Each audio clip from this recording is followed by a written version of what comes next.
Welcome to Hey Wait. If you're listening, I already know a few things about you.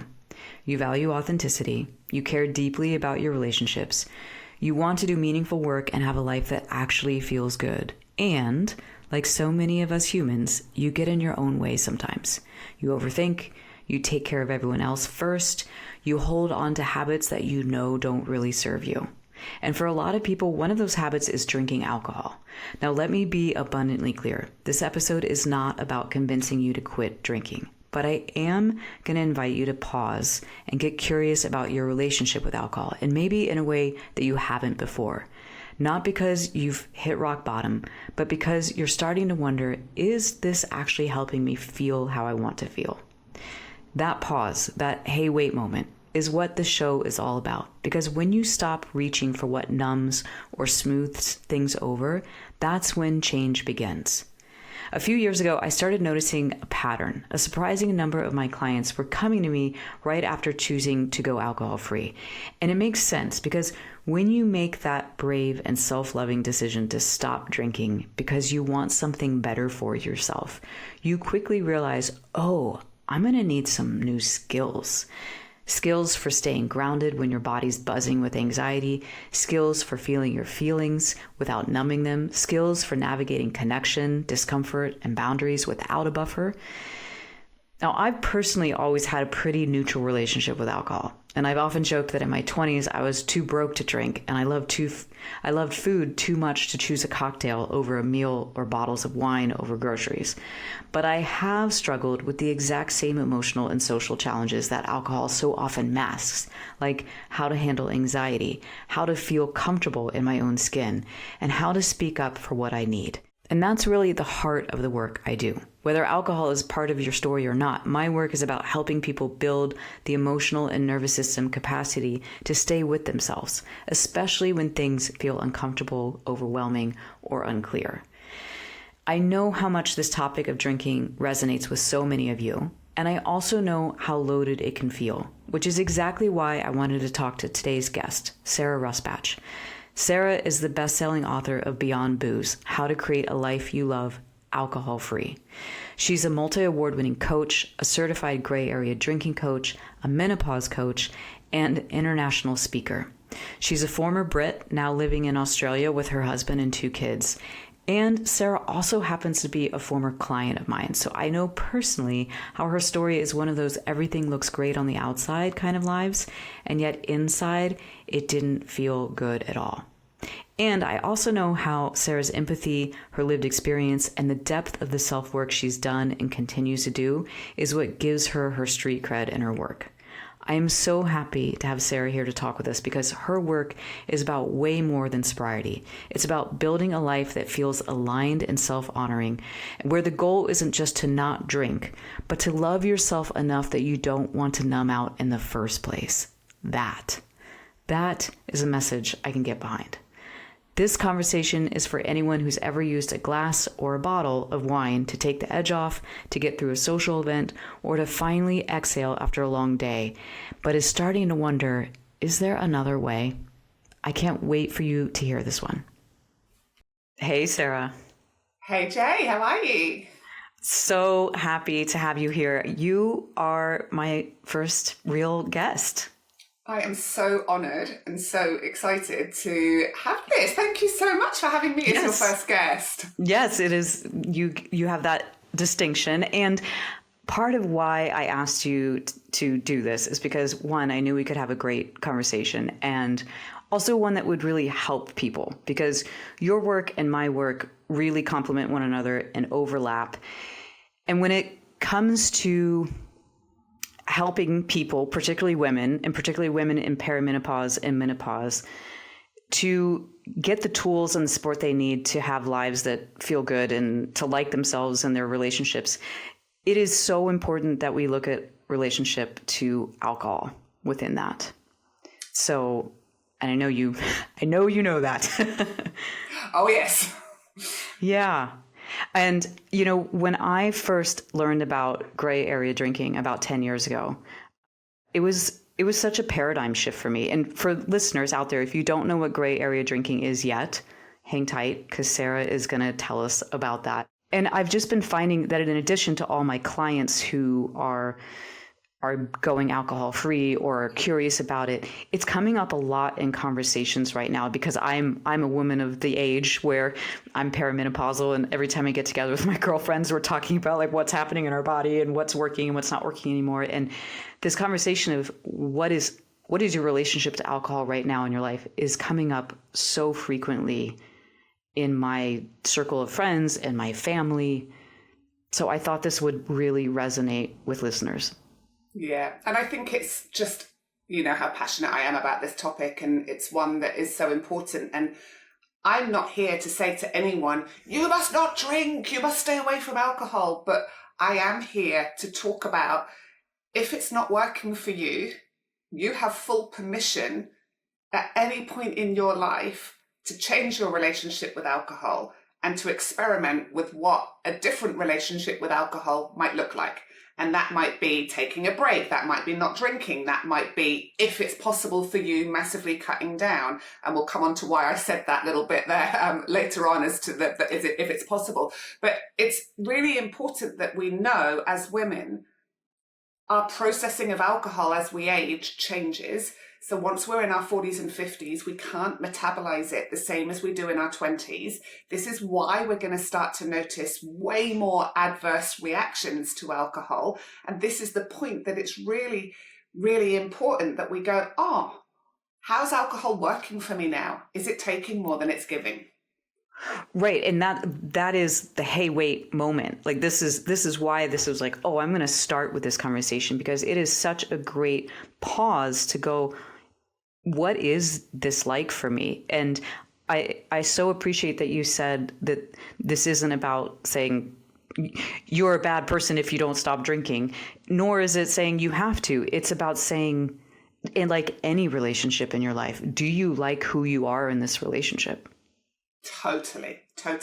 But for so many of us, particularly women, we've been so conditioned to believe that alcohol is fun and it's relaxing and it's self-care. And, the marketing of alcohol to women has been direct, it's been targeted, it's been specific, and tons of millions of dollars have gone into it, making us believe that. And so let's just step away from that and go, what's the reality for me, as opposed to the marketing messages that the world is trying to get me to think are true. Yeah, because I think the most shitty, pernicious one is the one that it's self-care. Like that one makes my skin crawl, because it is self-abandonment, it's self-numbing. It's so, there's so much that it is the exact opposite of that. And you talk about in your book how, because women don't have a lot of extra time in their lives, especially women in their 40s and 50s who are the sandwich generation and their careers are going full steam, that alcohol is one of those things that doesn't take away from you still doing the things, like you cooking dinner and you getting the chores done and you being around your family, but it gives you the dopamine hit of, at least I'm having something pleasant. Yeah. And so this is why I love this conversation with you, because it really starts to look at, this really isn't about alcohol. This is about the whole picture of what is and isn't working, and how do you want to approach that? Yeah, absolutely. So I want to ask you a question that one of my first mentors when I was 23 years old asked me this question. And the question is, what's the wound that makes you do the work you do? And when he asked me that question, it was a gut punch to me. I was 23, right? And I hadn't considered that in me choosing the path and work that I was doing it as a way of healing something in me, and ultimately to be able to accompany someone else in their own healing. But I know that in asking you this question, it's not going to be a shocker or a gut punch, because you talk about this all the time. You talk about your personal experience and how it led you, because this isn't what you always did. You had a completely other career before you were a coach. And so I would love for you to speak about what your personal experience is that led you to do this work. I think there's a couple of key things to that. I think the first thing is the wound was a lack of connection in my life growing up. I went to lots of different schools when I was younger. I didn't have big T trauma, but there was definitely stuff going on at home and in my family life where a lot of my emotional needs were not being met. And at 14 years old, I discovered alcohol. And alcohol became the solution to the problem, which at that time was disconnection, feeling like I don't fit in, feeling like I'm different to the other girls. And then when I started drinking them, it was like, you're my best friend. You're so fun when you're drunk. And so as a 14-year-old awkward teenager, when you get that feedback, you start going, people like me when I'm drunk. I'm fun when I'm drunk. I'm interesting when I'm drunk. Therefore, I have to drink to become this version of Sarah that people seem to like. So that then continued for years and years and years. Started drinking at 14, stopped drinking at 43. So 29 years outside of pregnancy of doing life that way.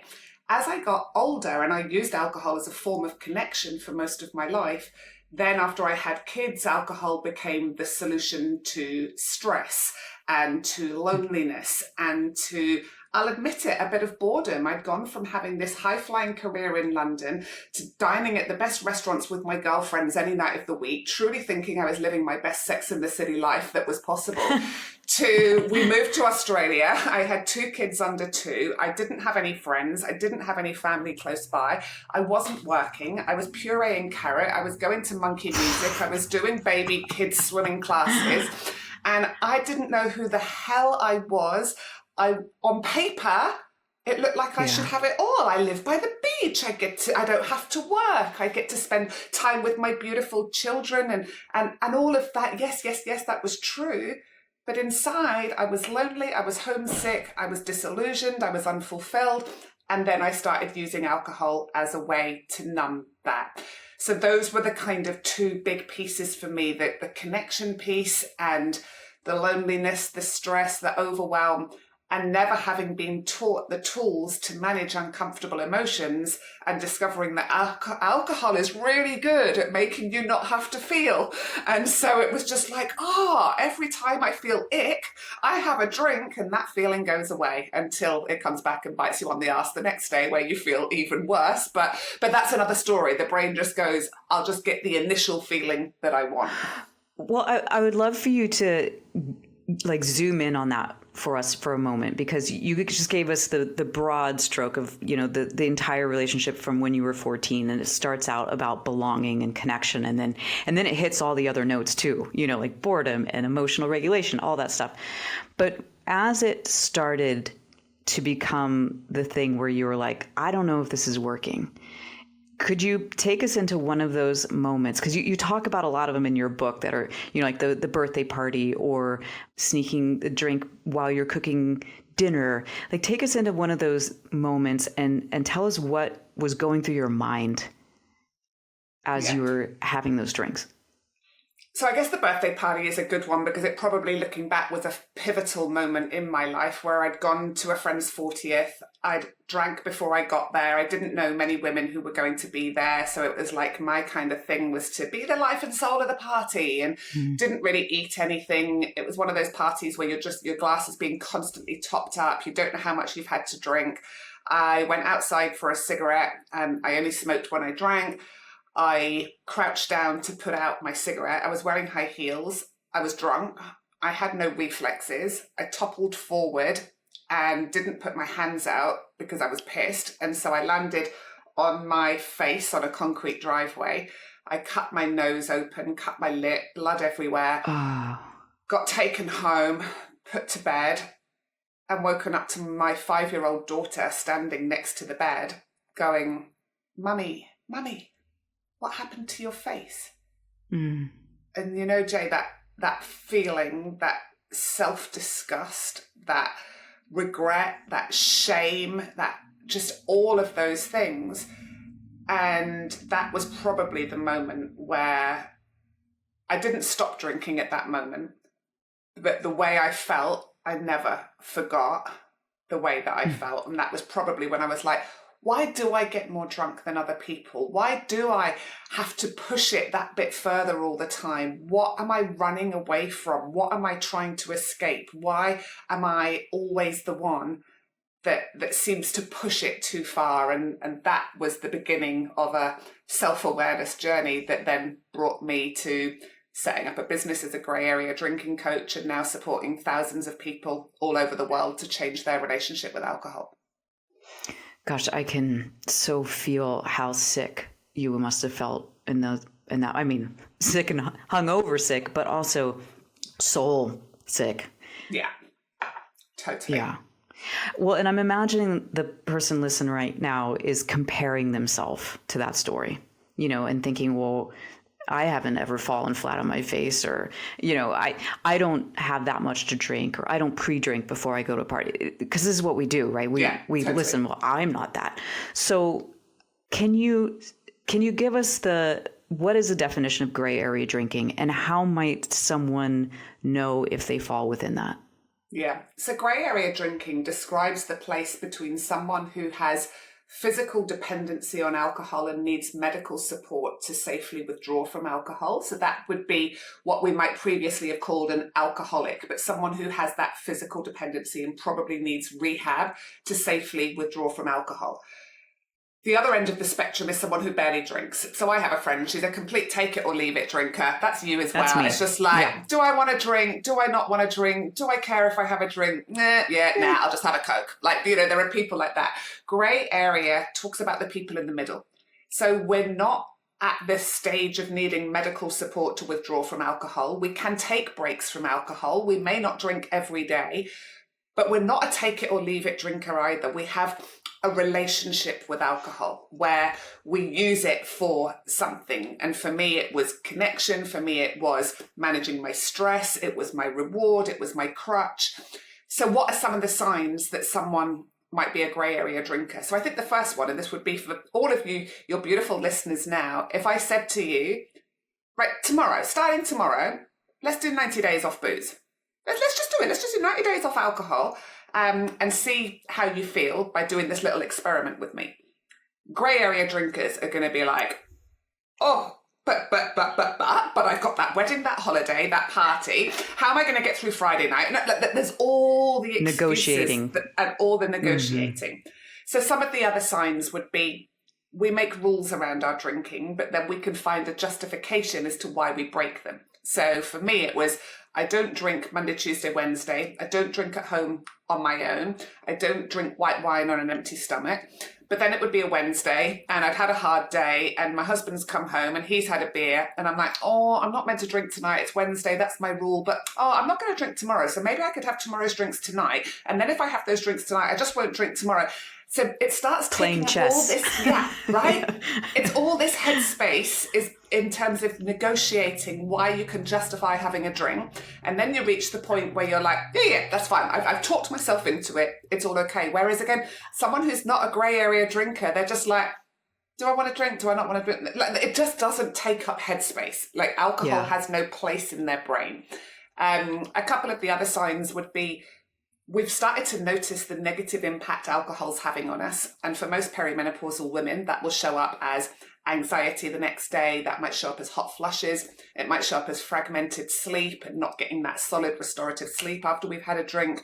It might be like the background words to my life were, I'm not hungover, I'm just tired. I was just which constantly... you could completely rationalize fairly easily. Yeah, because I never felt hungover. It was very rare that I drank enough to feel hungover. Like that party was an exception, but that wasn't every weekend by any means. But it was still, there was just this reliant of using alcohol to escape something. And what I realize now is a lot of the time I was escaping my life because I wasn't happy in the life that I'd created. And I was escaping myself because I hadn't done the work on myself to actually develop the tools I needed to love myself, to be kind to myself, to be able to tune into myself and go, what do I need right now? Like, I didn't have any of that because all I'd ever done was use alcohol as the solution to any of life's problems. And what I'm really hearing in that is, like, in a way, it is a solution until it's really not. Until it's really, really not. And also, I get, as you're talking about, I'm like, oh, it's gray area drinking is when alcohol isn't right-sized in your life. Like, when you're talking, I'm just feeling, as you said, like I'm one of those take it or leave it drinkers. I think, God, that sounds fucking exhausting. It is. It's absolutely exhausting. And that's why for so many grey area drinkers, it's easier to say none than it is to have one. Because grey area drinkers tend to get a bigger dopamine hit from alcohol than people who are not grey area drinkers. So there's lots of research that shows, like Andrew Huberman on his podcast on alcohol says he could put a group of 21-year-olds in a room and he could probably point out the ones that would be likely to go on to develop alcohol use disorder. Because there are some people that get lit up like a Christmas tree when they have a drink. Oh. And there are others that would just be like, oh, like my friend Christine, she'd be like, nah, yeah, I've had 2 drinks, I'm going to have a cup of tea now. Whereas I'd be like, I've had 2 drinks, I am just getting started. And I would get really lit up, I'd become animated, I'd be, all of those things. And again, that's a lot to do with our brain wiring. We have no control over that. Dr. Ann Lemke, who wrote the book Dopamine Nation, she said everyone's response to alcohol will be different. So some people will get that big fat dopamine hit and some people won't. And so again, it's about going, it's not my fault, but I need to know myself and I need to know, am I someone that has one and then I'm just like, that was plenty, I'm going to have a cup of tea now? Or am I someone that has one and goes, and then the effect of it wears off and then I'm like, oh, I want that high again. I need to have another one to get that feeling back again. And then we're just chasing the feeling that we got from the first drink, but we could never quite get there.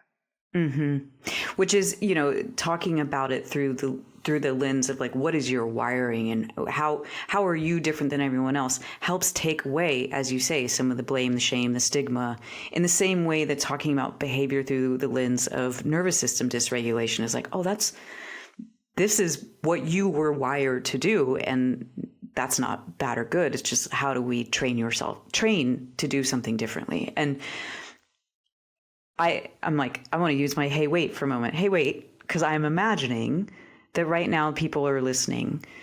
Some of them are like, oh, this is really interesting. Not me. And some of them are like, oh, that's me.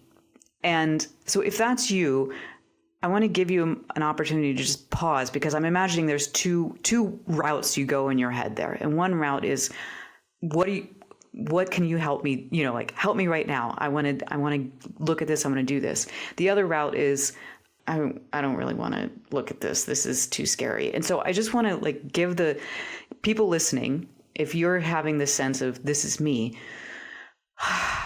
take a breath and know that there is absolutely nothing you need to do differently in this moment. And the invitation is to keep listening, keep taking in the information, and stay with yourself in a way that is not judgmental, not mean, and see what else Sarah has to say here. And do you want to say anything more to that, Sarah?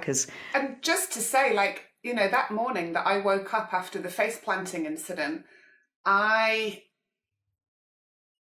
drank wine through a straw that night because I couldn't drink through my lips because they were so damaged, but I needed to get alcohol into my system to escape the way I was feeling that had been caused by the alcohol. Of course. So right. I just wanted just normalize, and it was 2 years before I stopped for good. So it's not a quick process. Just also to say that alcohol use disorder in women, the statistics show, has increased 80% in the last 30 years. Wow. Because we now live in a culture that has normalized alcohol for women as the solution to parenting, as the solution to a busy job, as the solution to busy lives. So we live in a world, every WhatsApp mums group that you're in, you say, God, I've had a hard day, the kids are driving me nuts. And the first response will be, oh my God, go home and have a glass of wine. We have done big alcohol's job for it in terms of normalizing that alcohol use. And so when we think about the very famous coaching models of the stages of change, we don't have to act immediately. It takes a period of time to move from pre-contemplation to contemplation. And contemplation might just be that place that we sit for a while of going, that was interesting listening to Jay and Sarah talk about that. I think I'm in the grey area. At some point, I'm going to look at this, but it's not right now.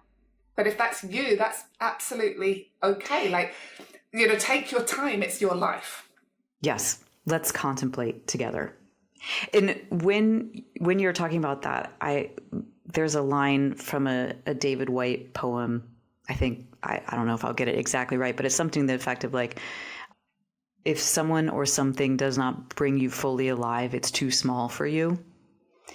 And I think that sort of recognition of what's too small for us does take time.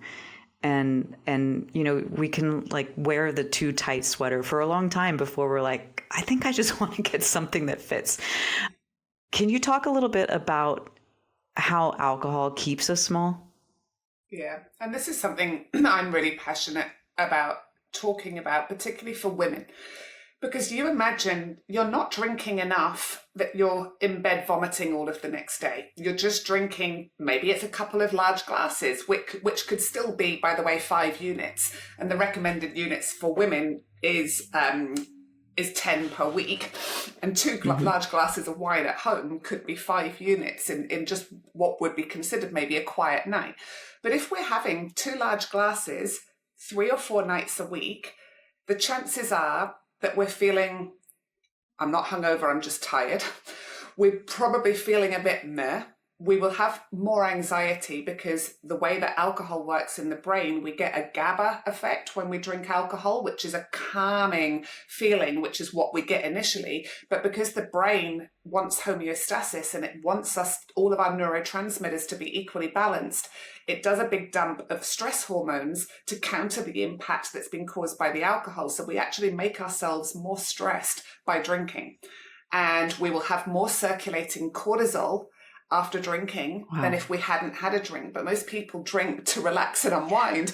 But what most people find when they do my programs is, oh, my anxiety's gone.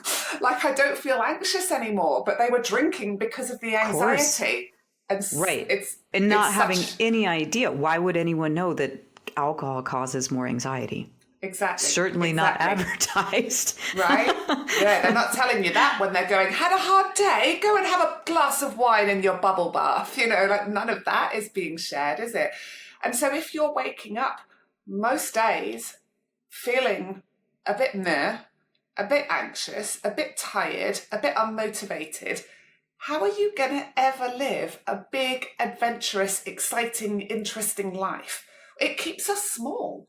And what I see is so many women put up with poor behavior in their relationships, in their work relationships, doing jobs that they don't enjoy because they don't have the confidence, the mental clarity, the energy, and the self-belief to change these things. Because what I find with most grey area drinkers is we're promising ourselves all the time, right, I'm not going to drink tonight, right, I'm going to have a clean week, right? And then we're breaking those promises to ourselves. So if you're constantly breaking promises to yourselves, your self-talk is constantly like, well, I'm shit, well, I'm a loser, well, oh my God, I can't even have one night off the booze, I fail at everything. And how are you ever going to go out there and create a big, amazing life if your self-talk is constantly telling you you're worthless, you're a loser? Yeah. And what I see happen, Jay, is when women remove alcohol, it's not about the alcohol. It is about what happens in their head that allows them to go, hey, wait, I'm feeling better now. I'm not putting up with my husband speaking to me like that. I'm not staying in a job where I feel undervalued, where people take the piss and they're just throwing all this extra work at me as if I'm always going to do it. I'm not letting my kids talk to me like that. Like, we start to grow in confidence, and this allows us to make changes in our life that are only ever positive. I don't know if you can see it, but as you're talking, I'm tearing up about this because it's just so, I don't even have the words for it. My heart breaks for all the ways that, even if it's not alcohol, but alcohol is certainly a real motherfucker of a way we do this, but like all the ways that we get in our own way and keep ourselves from the things that bring us joy, and all the ways that we kind of unknowingly are not there for ourselves. Yeah. But it's so confusing because the subconscious messaging we're getting all the time is that alcohol works. as the thing that we want it to do. So you feel like this right. constant So then cognitive... it's even more of like, what's wrong with me that I'm doing this Right. thing that everybody says is supposed to make me feel better, and I don't. And it might look good from the outside, but on the inside, this is not working. And I mean, I love in your book how on the back, the thing, I was so excited when I got your book, and when I saw the back and these words popped up, I was like, yes, the goal isn't to be sober. The goal is to love yourself so much you don't need to drink. That, and that's what I love in your work and your passion for that, the piece of self-love, and like, what do you really want? Which is a scary question, but you have the science and the reflection and the exercises and all the things to get someone through each step of that, starting from contemplation to being able to risk asking, what do I want? And like, how do I get there? Yeah. Yeah. And we don't even have to know what we want to start with. It might just be we start with, I know what I don't want. And I don't want to keep waking up feeling like this every day.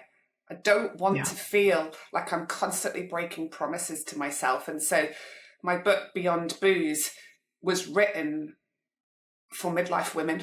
Well, for women over 40 is kind of how I've said it. And I've got women in their 70s who've read my book and said to me, I haven't had a drink for 4 months after reading your book, Sarah. And so it's just like the best part of my day is when I open up Instagram or my email and I've got messages from women all over the world saying, I've read your book and I haven't had a drink since, and this is what's changed for me, and this is what's opened up in my life. And it's just incredible because it's about 10% about not drinking.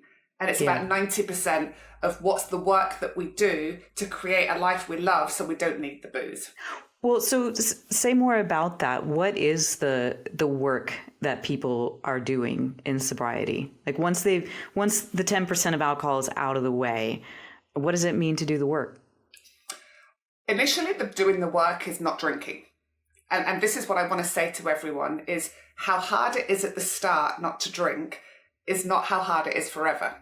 But most people think that how hard it is at the start is it's just going to be like that all the time. And so then they go back to drinking because they feel it's too hard. And that's why I always say, do an alcohol-free journey in the company of others so that you've got that guidance. But once we've got through the cravings and we're not thinking about alcohol so much, which, research tells us is around, the 66 days habitually in the brain where you're not kind of thinking, oh, I need to use alcohol in that moment. Then we go on to doing the work. And for everyone, that's different. But I would say that there tends to be a couple of things that are across the board. And one would be emotional regulation. So one would be working out, how do I sit with excruciatingly uncomfortable emotions without needing to reach for something immediately to numb? Right, because you're not sugarcoating the fact that there were real reasons why alcohol had become this tool that you were using, and it's not gonna just suddenly you stop drinking and you stop having emotions. And if anything, it will be hard because we've got to label what those emotions are. And some people have bigger trauma and some people don't. Some people, they've got a dysregulated nervous system. They're super stressed. They've maybe been people pleasing most of their life, putting everybody else first. And alcohol has become the thing they do for them. That is my time. This is my thing that gives them that dopamine hit of an evening. But we have to start somewhere with honoring the reason, what we're getting from the alcohol, and then working out what we can do differently. And so somatic yoga can be absolutely brilliant. Breath work was a game changer for me. I did your program, Jay, and this just took me back to understanding a lot about my inner child, about where my needs were not met growing up, and starting to learn how I could, as a healthy, mature adult now in sobriety, meet my own needs without needing to go externally all the time. Because what I find a lot of women do when they remove the booze is they swap alcohol for sugar. Absolutely. because it's just, well, number one, there's lots of sugar in alcohol, and so the brain is kind of hardwired for that evening sugar hit. And then number two is it's another numbing effect. So emotional regulation and learning tools to manage stress is great. Talk therapy. I did schema therapy, which is similar to internal family systems therapy, where you are just being curious about exploring what your coping strategies have been, what needs were not met for you growing up, and why you've developed the coping strategies that you have. And then starting as a healthy adult and the woman you are today, how can I start working on meeting my own needs for that? And that will be different for everybody depending on what your situation is. And then it's also about, well, what do I do for fun now? As the woman I am today, because what most people think is, oh my God, I'm never going to have fun again. I'm never going to be able to go to a party. Because we've defined fun for an adult as being getting dressed up, going out with your girlfriends and drinking cocktails. And it's kind of like we've forgotten that that's one thing that you can do. And I would argue, actually, that's not that much fun anymore when you don't know how you're going to feel the next day and you lose your phone and, all of those other things. So what is fun? And we've got to stop thinking that fun is only something you do at nighttime, dressed up in a cocktail bar. Fun is actually anything you do for your own enjoyment and pleasure. So fun for me is going on a breathwork retreat weekend and connecting to myself. Fun for me is getting up at 5 a.m. and going on a sunrise hike. Fun for me is being in my PJs at 5 o'clock on a Friday with my daughter watching a movie. Fun for, it's anything that just brings us that authentic joy instead of that big fat dopamine hit that we're wired to look for in today's modern world. It's so different. It's talk about the embodied experience of it, the dopamine hit versus the embodied joy. And that embodied joy, so much of that is about integrating. Again, you mentioned the work of the family schemas or IFS, like bringing back in, what did you love to do when you were a kid? Yeah. What was fun for you? Did you love painting? Did you love going outside? Did you love riding your bike? Like, you probably still love that stuff. Totally. And just because you're 40 something or 60 something doesn't mean you can't still do it. And I even just like saying it, your eyes light up and it's like, yeah, Totally. I've got clients who've gone back to horse riding classes in their 60s, tap dancing classes, amateur dramatics, learning the cello, doing like all of these things. Because what happens is we've got time, money and energy. And so when you've got those three things, which, I mean, goodness, what more could you ever want as a midlife woman than time, money and energy? And alcohol robs you of all of those things. So that's what immediately get back. And then you go, right, well, what did I love doing as a kid? Where might I want to start? And we just see it as this fun experimentation of, well, did I like that? Was that fun for me? And just start exploring. And what also strikes me, as someone who knows your work and follows along with you, you have such a supportive community. This isn't something that people do alone. And that is something that touches me, just the stories and the support that goes back and forth. And so with that, where can people find you and more about your work? Is there anything you want people to know about? Yeah. So if you're listening to this and it's hitting a nerve and you're kind of sitting there going, maybe I'm ready to reflect on my own relationship with alcohol, I would say get a copy of my book, Beyond Booze, How to Create a Life You Love Alcohol-Free. And there's Jay holding it up. So that's available on Kindle, it's on Audible, and it's on Amazon. And just be curious. Let's start with that curiosity. The other place you can go is I have a free Facebook community of about 23,000 women all over the world called the Women's Wellbeing Collective. And that is a great place to come, to share, to learn, because what we want to do is we want to start putting ourselves in a situation where we're hearing other people talk about the benefits of being alcohol free, because that starts to work on our brain, because most grey area drinkers surround themselves with other grey area drinkers. So we're in this echo chamber of people who are drinking in that way, like promoting alcohol in that way. And we need to get the alternative information starting to come into the brain. So going into that community is great. And otherwise, head to my website, sarah@rusbatch.com. There's a free guide to taking a break from booze. There's a free guide, 100 things to do instead of drink. And so there's just lots of different options on there to see how you can get started with your journey. 23,000 people. I mean, I just want to lift that up again, because if you're out there considering maybe you are a gray area drinker, you are certainly not alone. And I will also just plug her book again, because as a reader of the book, she's a great writer. She's a great storyteller. There's lots of really personal stories in there that I think one of your superpowers is that you are vulnerable and you do share so openly and you have empathy, and that comes through so much in your work. And I mean, it's so funny. I am a person who obviously I teach other people for a living, but when a book has exercises and like things to reflect on, I'm like always like, oh, it's so annoying. I just want to read a story. But your exercises, there was something about them that just felt very integrated and easy to reflect on as I was taking in the stories. And so I really appreciated that. And I want people to know it's just an incredible resource. The way that Sarah today dropped in the science and the stats here and there, it's full of that. It's full of stories. It's full of exercises. She has so many different ways to support you. So definitely check out her work. And to close then, I want to ask you my signature closing question, and I'm calling this little segment the Stay With Yourself segment.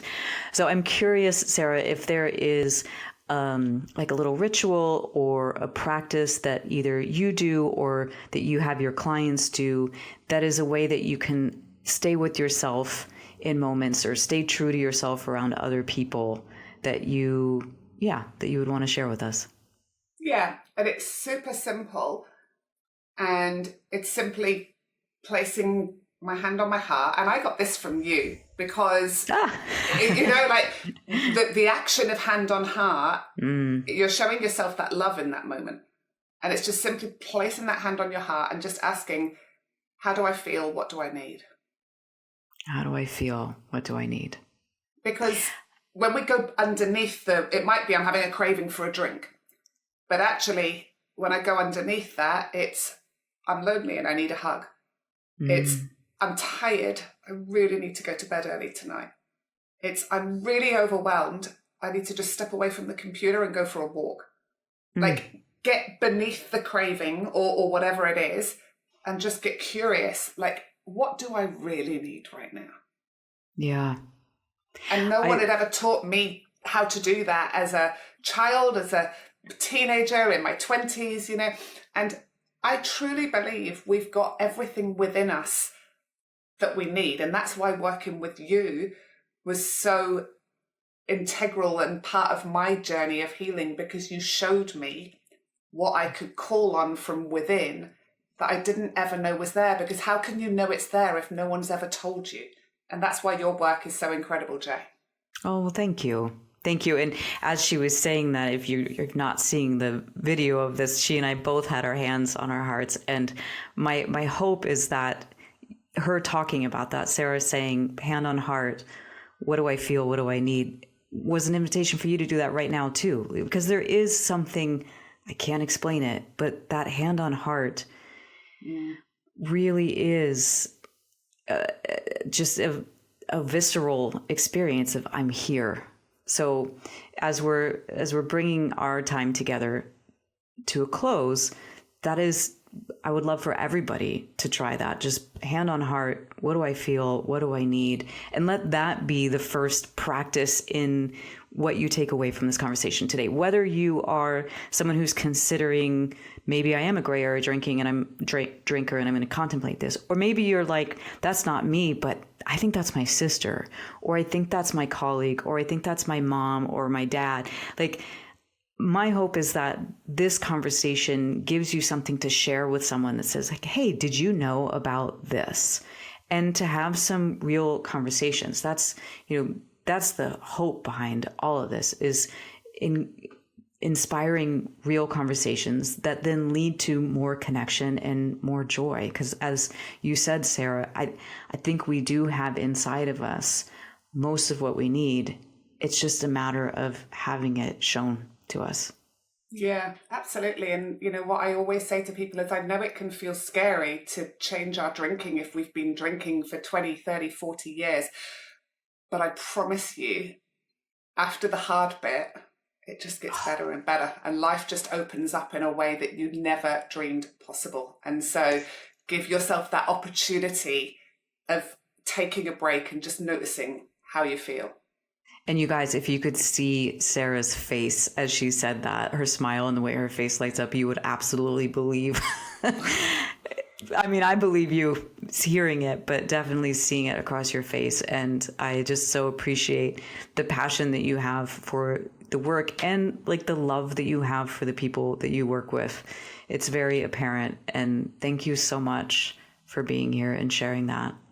Thank you so much for having me, Jay, and thank you for the incredible work you do. I'm so excited that you have a podcast out. It's wonderful. Yay! It's happening. Yeah, so thank you to all of you listeners out there who tuned in today. And like I said, if you know someone who should hear this, please send it along to them. If you have questions, reach out to me or to Sarah.